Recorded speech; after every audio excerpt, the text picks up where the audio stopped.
Well, hello everyone and welcome again to our channel. So in our today's video we are going to discuss the chapter Heredity and Evolution. बहुत ही chapter interesting है और आपके जैसे कि CBSE ने term 2 के लिए जो आपके रिलीज़ किए हुए हैं सिलेबस उसके लिए एवोल्यूशन पार्ट काट दिया, इवोल्यूशन पार्ट। बट आप मुझे कमेंट्स में बताना कि आपको इवोल्यूशन भी पढ़ना है, तो इसमें हम लोग जो है वन शॉट हेरिडिटी का ही कंप्लीट करने वाले हैं। इससे पहले काफ़ी सारे चैप्टर्स की आपकी वीडियो मिल चुकी है, आप जाकर के उनको चेक कीजिए। ठीक है, चैनल को सब्सक्राइब कीजिए, लाइक कीजिए एंड वीडियो को शेयर कीजिए। चलिए मैं आपको हेरिडिटी पार्ट से स्टार्टिंग करवाता हूँ। तो देखो, मैंने कुछ पिक्चर्स लिए हैं आपको सिंपली हेरिडिटी समझाने के लिए, उसके बाद डेफिनेशंस पे जाएंगे। तो सबसे पहले हेरिडिटी जब हम लोग पढ़ रहे हैं ना, तो हेरिडिटी जब हम पढ़ रहे हैं तो हम लोग पहले चैप्टर, इससे पहले क्या हम लोग पढ़ लेते हैं, दैट इज़ रिप्रोडक्शन चैप्टर। हम लोग इससे पहले पढ़ के आ चुके हैं हम यहाँ पे। ठीक है, मैंने आपको बहुत अच्छी तरीके से रिप्रोडक्शन भी पढ़ाया हुआ है, वहाँ भी जाके देखना। तो रिप्रोडक्शन में जो हमने पढ़ा था कि रिप्रोडक्शन क्या होता है, वहाँ पे जो है दो टाइप्स के रिप्रोडक्शन हमने पाए गए थे। सबसे पहले रिप्रोडक्शन क्या था कि प्रोड्यूसिंग ऑफ यंग वंस, खुद के जैसे यंग वंस को प्रोड्यूस करना है ना।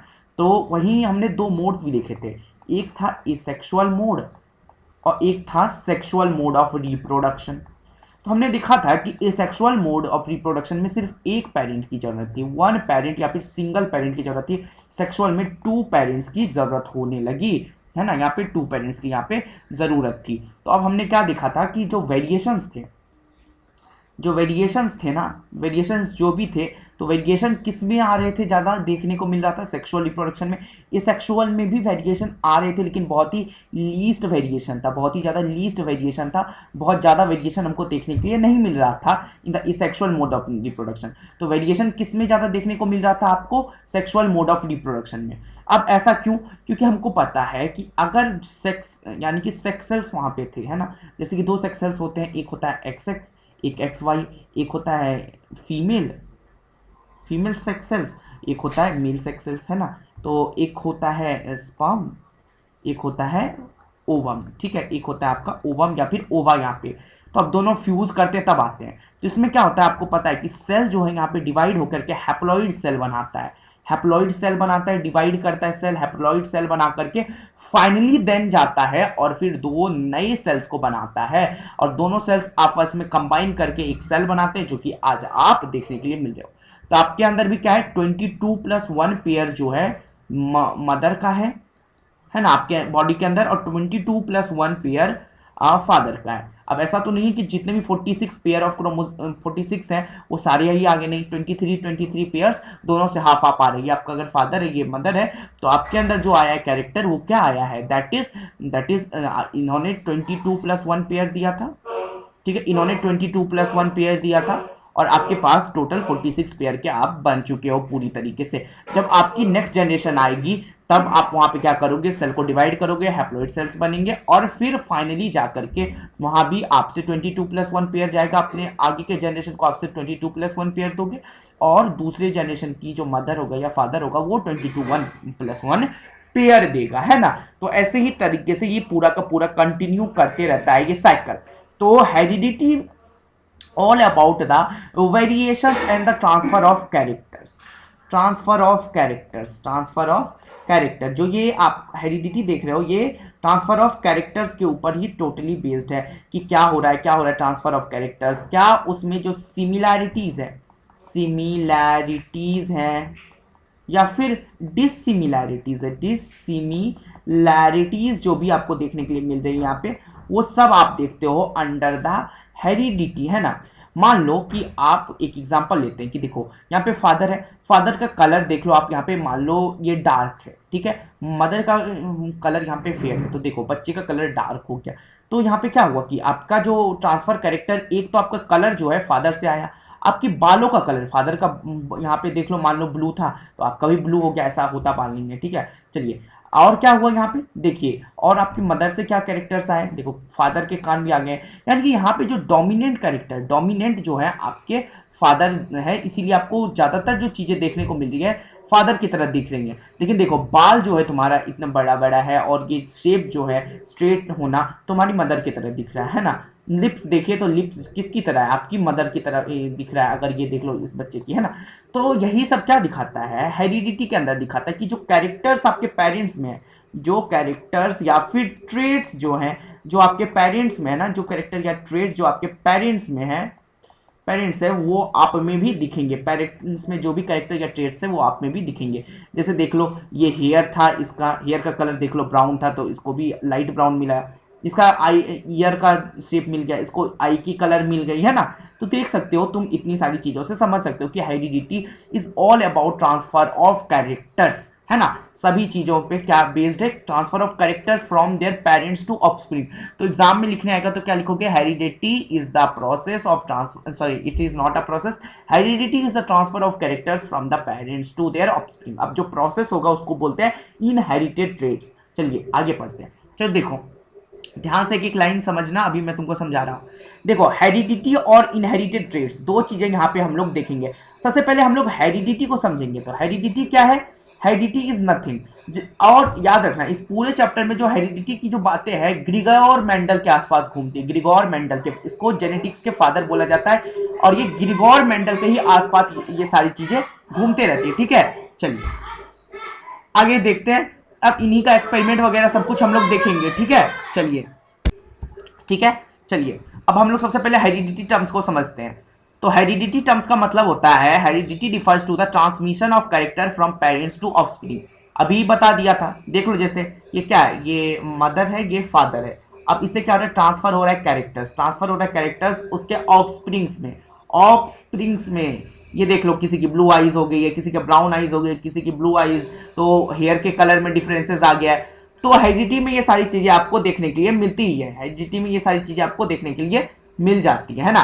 चलिए अब यही थी जो सारी चीजें बातें कि हेरिडिटी क्या, all about transfer of characters from their parents to their offsprings, ठीक है। तो आई होप इतना समझ में आ गया होगा कि हेरिडिटी ऑल अबाउट क्या है, ठीक है। अब इनहेरिटेड ट्रेट्स को देखते हैं। तो इनहेरिटेड ट्रेट्स क्या है, इनहेरिटेड ट्रेट्स एक पर्टिकुलर जेनेटिकली डिटरमाइंड फीचर है। देखो जेनेटिकली डिटरमाइंड फीचर यानी कि जो कि आपके पेरेंट्स से आया हुआ है। जैसे ब्लू आईज मदर की थी आपकी, ब्राउन आईज फादर का था, तो इस बच्चे का भी हो गया ब्राउन आई। मदर का बाल का कलर था येलो, तो बच्चे का भी बाल का कलर येलो है। फादर का बाल का कलर था ब्राउन, तो दूसरे बच्चे में क्या है, ब्राउन कलर है या ऑरेंज कलर का बाल। तो एक ऐसा कैरेक्टर जो आपको दूसरों से अलग दिखाए, दूसरों से अलग दिखाए, वो होता है इनहेरिटेड ट्रेट्स। दो टाइप के ट्रेट्स होते हैं। ट्रेट्स समझिए, ट्रेट्स क्या होता है, ट्रेट्स या फिर कैरेक्टर्स एक समान चीजें हैं। इसको हम समझते हैं ऐसे कि मान लो हम लेते हैं कैरेक्टर एक हेयर, ठीक है। हेयर के अंदर ट्रेट्स आता है, हेयर का कलर और हेयर का शेप, है ना। कि शेप के अंदर वो कर्ल है या फिर स्ट्रेट है, ये सारी चीजें आती है किसके अंदर, ट्रेट्स के अंदर आती है ना। तो हेयर का कलर देख रहे हो, हेयर का शेप देख रहे हो, तो ये सारी क्या है। आप देख लो, मैं एक कैरेक्टर लेता हूं आईज, तो आप बोलोगे ट्रेट्स इसका क्या है, तो आई का कलर एक ट्रेट्स है, आई का शेप एक ट्रेट्स है ना, आई का शेप एक ट्रेट्स है। जैसे कि इसकी ब्राउन आईज हो जाना, इसकी ब्लू आईज हो जाना, उसका है ना, इस टाइप के, ये क्या है, ट्रेट्स है। तो ट्रेट्स समझ में आया। ट्रेट्स एक ऐसा चीज है, जैसे कि मान लो कोई एक ह्यूमन है, तो ह्यूमन है तो इसका मान लो आपने देखा होगा कि ईयर जो है, ईयर लोब्स जो है अटैच रहते हैं स्किन से, और किसी का आपने देखा होगा कि ईयर लोब्स जो है फ्री होते हैं स्किन से।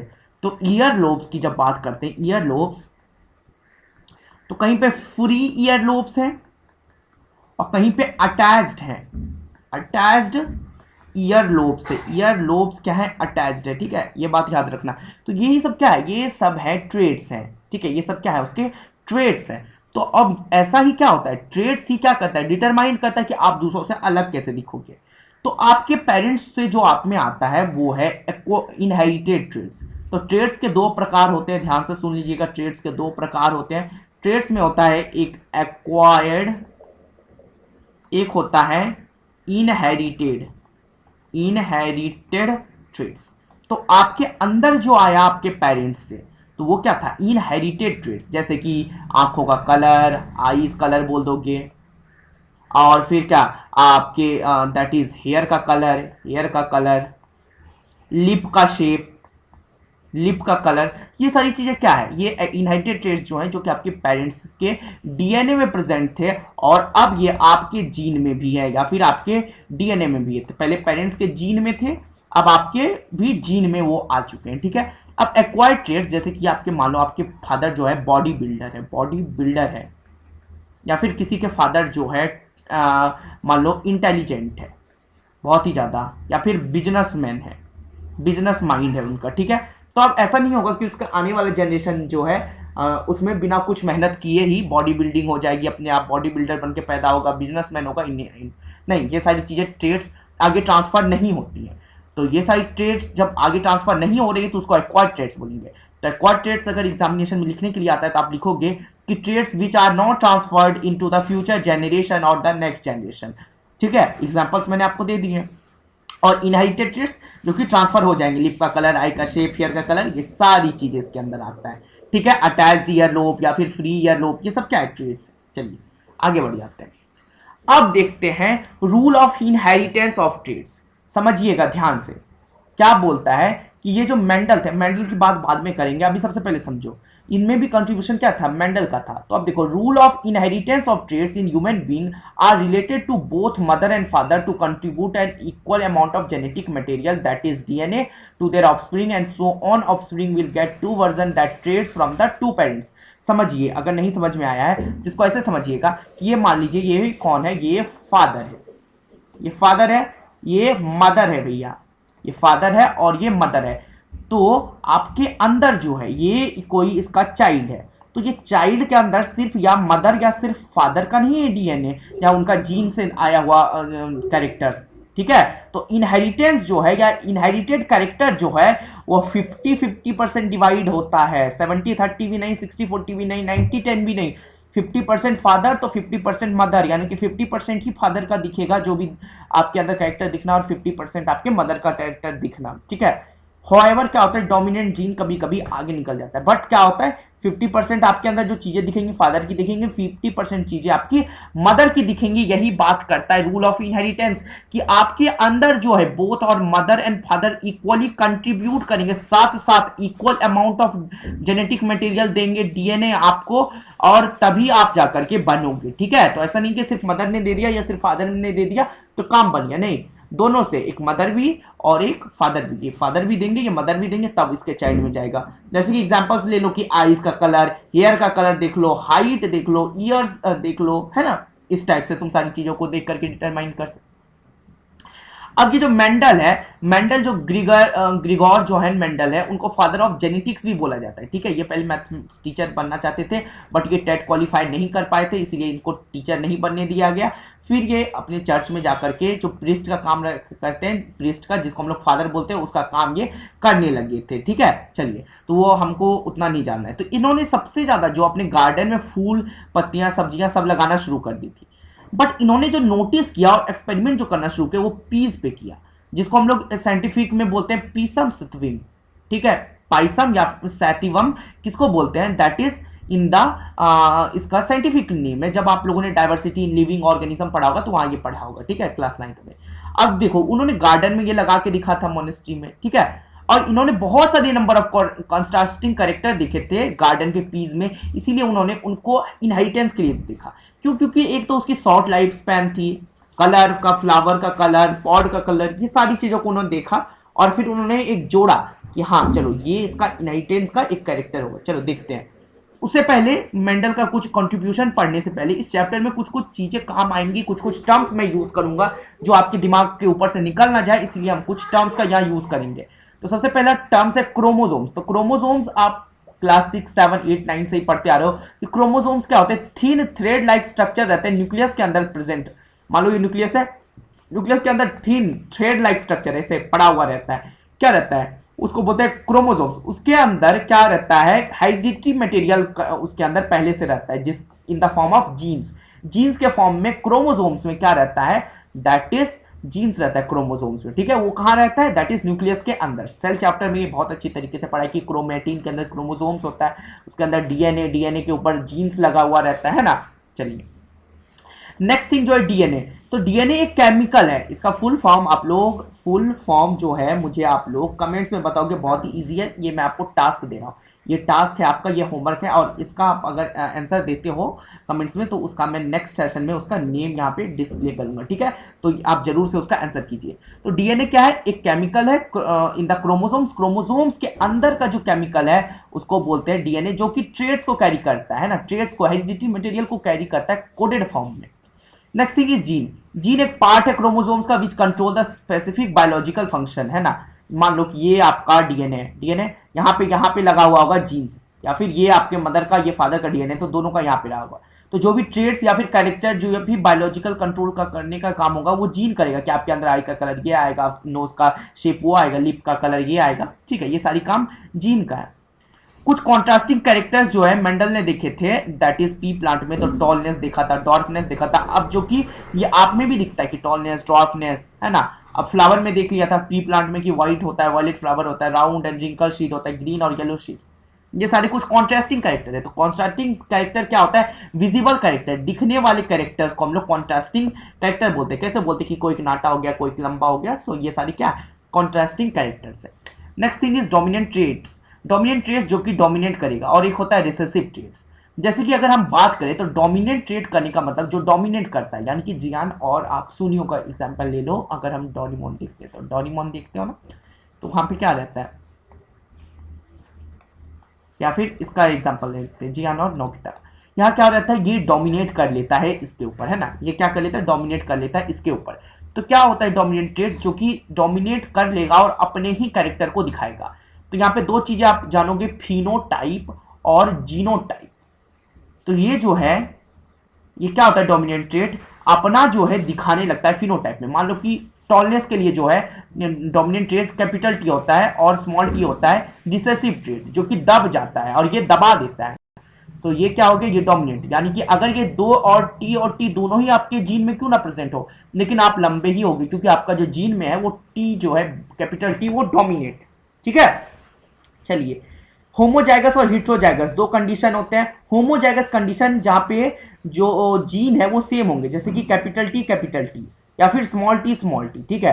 हिट्रोजाइगस का मतलब है जीन जो यहाँ पे डिफरेंट होगा, जैसे कि कैपिटल टी स्मॉल टी ऐसे मिक्स होंगे, या फिर राउंड येलो, है ना, राउंड ग्रीन ऐसे करके, है ना, रिंकल्ड ग्रीन, राउंड येलो ऐसे करके, ये सब क्या रहते हैं, दैट इज हिट्रोजाइगस कंडीशन, जहाँ पे दो अलग अलग टाइप के कैरेक्टर्स आप मिलते हैं उनके जीन्स में, ठीक है। तो टॉलनेस के लिए जो सबसे ज्यादा ये होमोजाइगस है, ये भी होमोजाइगस है, और ये जो है ये हिट्रोजाइगस कंडीशन है। This is an type of heterozygous condition.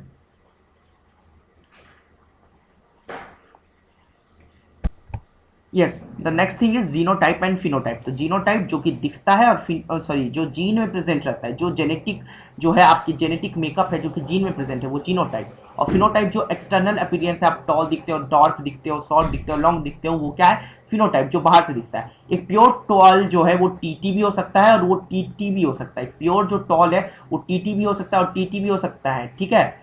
और फिनोटाइप में आपको दिखेगा क्या, दैट इज सिर्फ यही डोमिनेट दिखेगा, जो डोमिनेट कर लेगा वही आपको फिनोटाइप में यहाँ पे देखने के लिए मिल जाएगा, ठीक है। होमोलोगस पेयर ऑफ कैरेक्टर्स क्या होता है, होमोलोगस पेयर ऑफ कैरेक्टर्स क्या होता है, जैसे कि हम लोग वो जीन्स जो है हमारी मदर और फादर से आते हैं, तो वो अलग अलग मिल करके हमको बताते हैं ना, मदर और फादर दोनों से हमारे पास जीन आते हैं, तो उसको बोलते हैं होमोलोगस कैरेक्टर, है ना। चलिए, अब याद रखिए, अब नेक्स्ट थिंग है मेंडल का एक्सपेरिमेंट है, बहुत ही ज्यादा इंपॉर्टेंट सा चीज है, ध्यान से देखिएगा। क्या बोला मेंडल का एक्सपेरिमेंट में, कि मेंडल जो था अपना स्टार्ट किया एक्सपेरिमेंट ऑन पी प्लांट। और क्यों स्टार्ट किया, इन्होंने कंडक्ट किया मोनोहाइब्रिड और डायहाइब्रिड दोनों टाइप के क्रॉसेस, और सभी काम पी प्लांट पे किए। क्यों, देखो आगे जाके मैं आपको बताता हूं कि इन्होंने 7 फैक्टर को नोटिस किया पी प्लांट में। जैसे कि सीड का शेप था, है ना, एक था सीड का कलर, ध्यान से क्या नोटिस करना, सीड का शेप था, सीड का कलर था, पॉड का शेप था, पॉड का कलर था, फ्लावर का कलर था, फ्लावर का लोकेशन था, प्लांट का साइज था। यहाँ भी देख सकते हो, हाइट था, कलर ऑफ फ्लावर था, colour of seed, colour of pod, position of flower, shape of pod, colour of pod, ये सारी चीज। यहाँ पे double bar colour of pod हो गया है, तो एक को इरेज करके आप क्या लिख सकते हो, सीड का क्या लिख सकते हो, शेप लिख सकते हो यहाँ पे, है ना। यहाँ पे आप सीड का शेप लिख दो, इसको काट करके, इसको ऐसे, अच्छा पेन यूज करना है ना, इसको काट करके यहाँ पे आप शीड का शेप लिख दो। तो ये सारी चीजें कुछ कॉन्ट्रास्टिंग कैरेक्टर मेंडल को दिखे थे, इन्होंने इसके लिए ये सारी चीजें चूज की। जैसे कि उन्होंने देखा कि सीड के शेप में राउंड भी था, रिंकल भी था, सीड का कलर में येलो था और ग्रीन था, पॉड के कलर में एक पॉड के शेप में एक इन्फ्लेटेड था, एक कॉन्ट्रासेक्टेड था, पॉड के कलर में ग्रीन भी था, येलो भी था, पर्पल था, फ्लावर के कलर में व्हाइट भी था, फ्लावर का लोकेशन एक एक्सियल पे था तो एक टर्मिनल पे भी था, प्लांट का साइज जो था एक टॉल था, एक शॉर्ट था, एक डॉर्फ था, है ना। तो इसीलिए इन्होंने क्या किया, एक नोटिस किया इन द पी प्लांट की इतनी सारी चीजें हैं। एक तो शॉर्ट लाइफ स्पैन है जिसके कारण हम लोग ज्यादा से ज्यादा बार उगा सकते हैं, शॉर्ट लाइफ स्पैन होने के बाद ज्यादा से ज्यादा बार इसको क्या कर सकते हैं, जर्मिनेट कर सकते हैं इसको, है ना, और उस पर एक्सपेरिमेंट ज़्यादा से ज़्यादा हम लोग कर सकते हैं, इसीलिए इन्होंने इसको चूज़ किया, ठीक है, पी प्लांट को। तो चलो इसमें उन्होंने देखा कि कुछ डोमिनेंट फैक्टर और रिसेसिव फैक्टर है, यानी कि सीड के शेप में जो राउंड है, राउंड डोमिनेंट है और रिंकल रिसेसिव है। येलो जो सीड के कलर में वो डोमिनेंट है और ग्रीन रिसेसिव है। इन्फ्लाटेड जो है वो क्या है, वो डोमिनेंट है, कॉन्ट्रासेप्टेड रिसेसिव है। ग्रीन जो है वो डोमिनेंट है, येलो वहां पे रिसेसिव था पॉड के कलर में। पर्पल जो था डोमिनेंट था, व्हाइट रिसेसिव। एक्सियल डोमिनेंट था, टर्मिनल रिसेसिव। और टॉल जो था डोमिनेंट और शॉर्ट या डॉर्फ रिसेसिव कैरेक्टर थे उस पर्टिकुलर प्लांट के, ठीक है। चलिए आगे बढ़ते हैं और समझने का कोशिश करते हैं। यही है हमारे ग्रीगर जॉर्ज जोहान मेंडल। इनका बहुत ही प्यारा सा नेम है, आप याद रखोगे, that is Gregor Johann Mendel. तो Mendel was given 3 law of inheritance. जैसे ही इन्होंने क्या किया, पी प्लांट पे एक्सपेरिमेंट जब इनका खत्म हो गया, तो जैसे जैसे एक्सपेरिमेंट कर रहे थे, तो इन्होंने 3 लॉज दे दिए। इन्होंने 3 लॉज दे दिए, लॉज इन्होंने दे दिए थे, 3 लॉज दे दिए थे।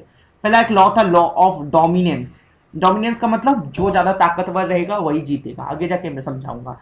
Law of segregation. सेग्रीगेशन यानी कि क्या बोलते हैं कि अगर मान लो कि जीन अगर डिवाइड भी करता है, डीएनए डिवाइड भी करता है, तो उसकी प्योरिटी पे कोई भी अफेक्ट नहीं करता है। फिर लॉ ऑफ इंडिपेंडेंस असॉर्टमेंट, ये सारी चीजें मैं आगे जाकर के आपको समझाने वाला हूँ, ठीक है। तो 3 लॉज दिए थे मेंडल ने, जो कि बेस्ड अपॉन थे मोनोहाइब्रिड और डायहाइब्रिड क्रॉस पे, डायहाइब्रिड क्रॉस पे।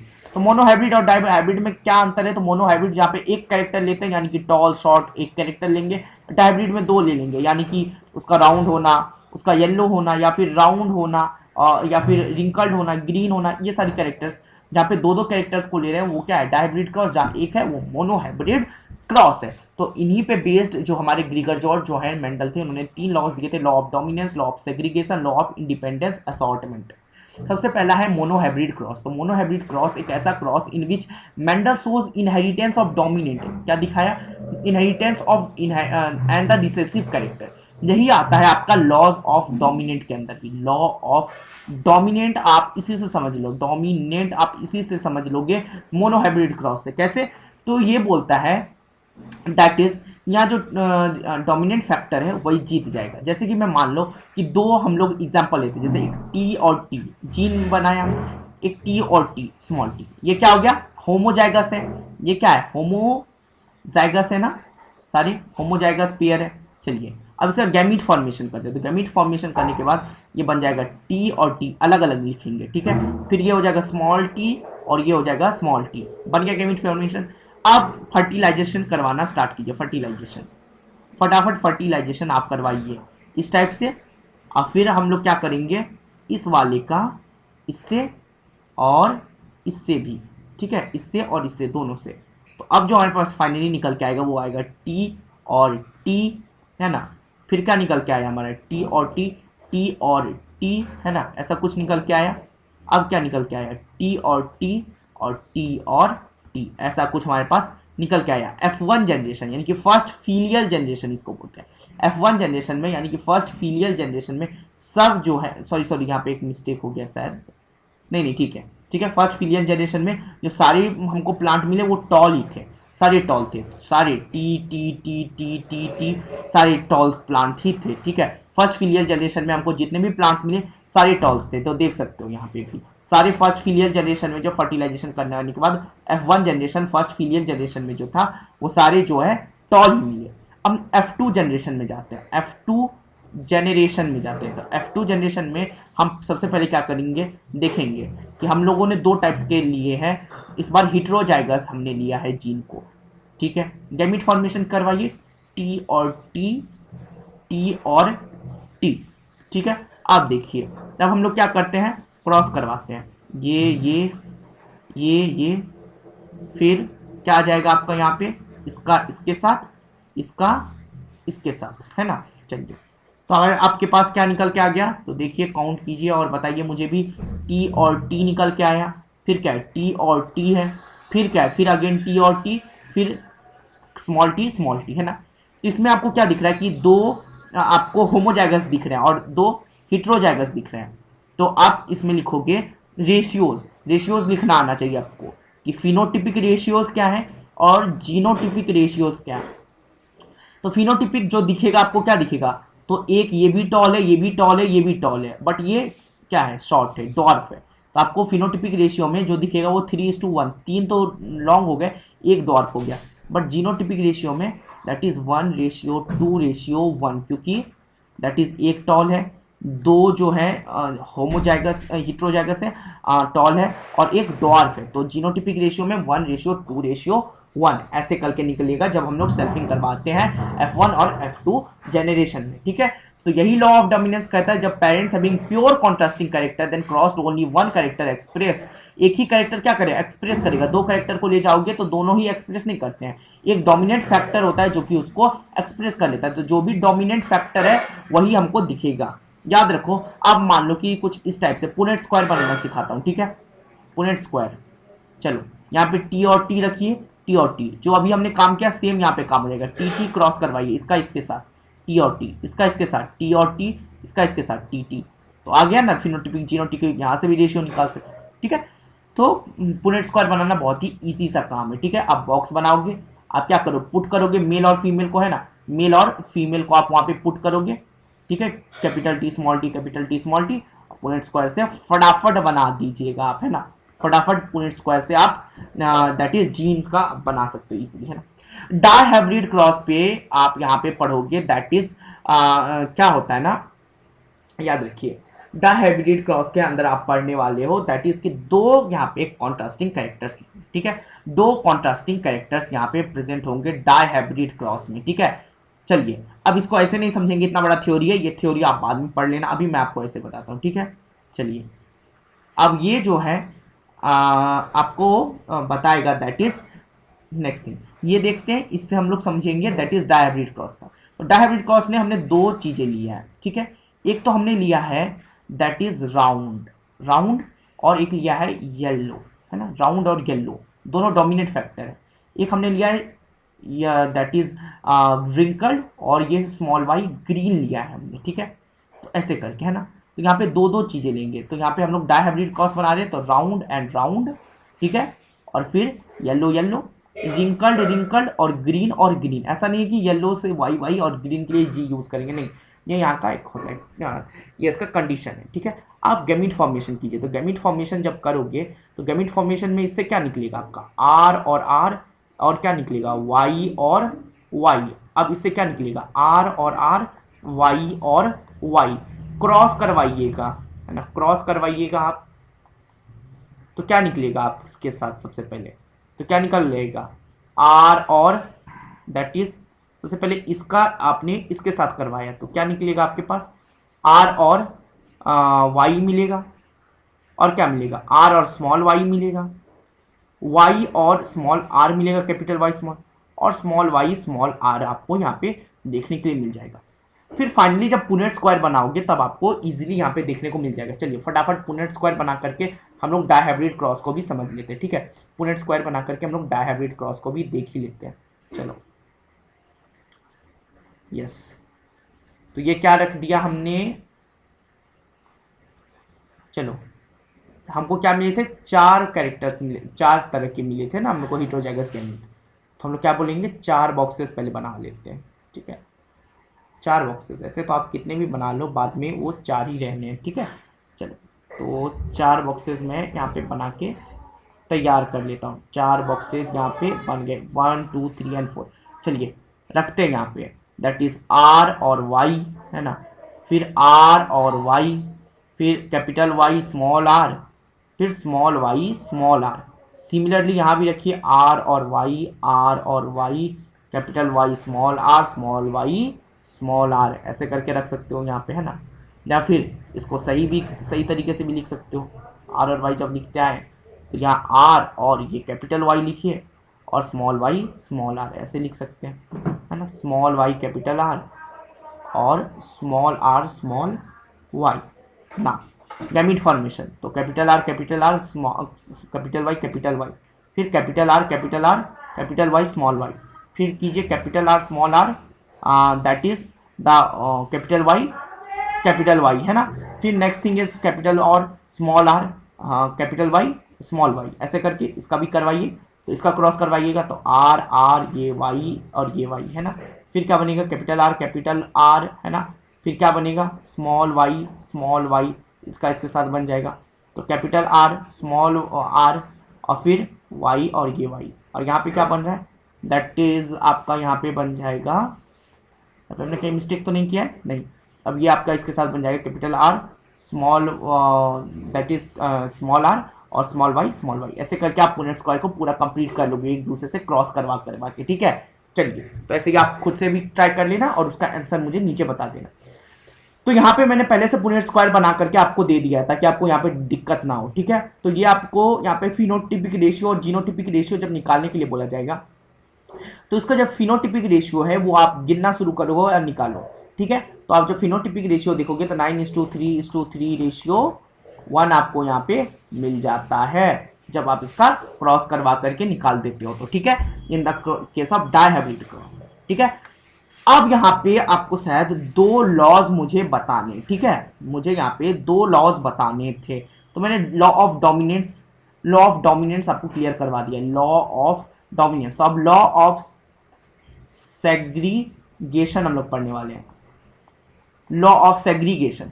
तो लॉ ऑफ सेग्रीगेशन बहुत ही इजी सा लॉ है। लॉ ऑफ सेग्रीगेशन बोलता है कि ड्यूरिंग गैमीट फॉर्मेशन और ड्यूरिंग फर्टिलाइजेशन के टाइम में जो भी प्योरिटी है जो भी गैमीट्स की वो मेंटेन रहती है, वो टी और टी ही रहेगा, वो स्मॉल टी और स्मॉल टी ही रहेगा, ऐसा नहीं है कि वो चेंज हो जाएगा।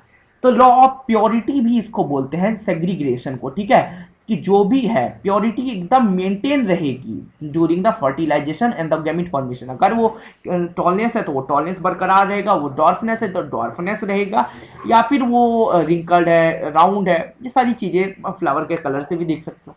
तो लॉ ऑफ सेग्रीगेशन पूरी तरीके से लॉ ऑफ प्योरिटी पे भी बेस्ड है। क्या बोलोगे कि दैट इज कि अगर हम लोग गैमीट फॉर्मेशन करें या फिर फर्टिलाइजेशन करें तो उसकी प्योरिटी पे किसी भी प्रकार का कोई भी अंतर नहीं पड़ता है। चलिए, law of that is independence assortment, जो लास्ट लॉ है वो इससे समझ सकते हो कि यहाँ पे देख रहे हो कि दैट इज क्या हो रहा है कि हमने देखा कि सेल पॉलिनेट करवाने के बाद प्लांट पे हमको F2 जनरेशन में हमको कुछ राउंड मिले, हमको कुछ रिंकल्ड मिले, कुछ राउंड मिले, तो कुछ दैट इज क्या मिला, हमको रिंकल्ड मिला, येलो कहीं मिला तो कहीं ग्रीन मिला।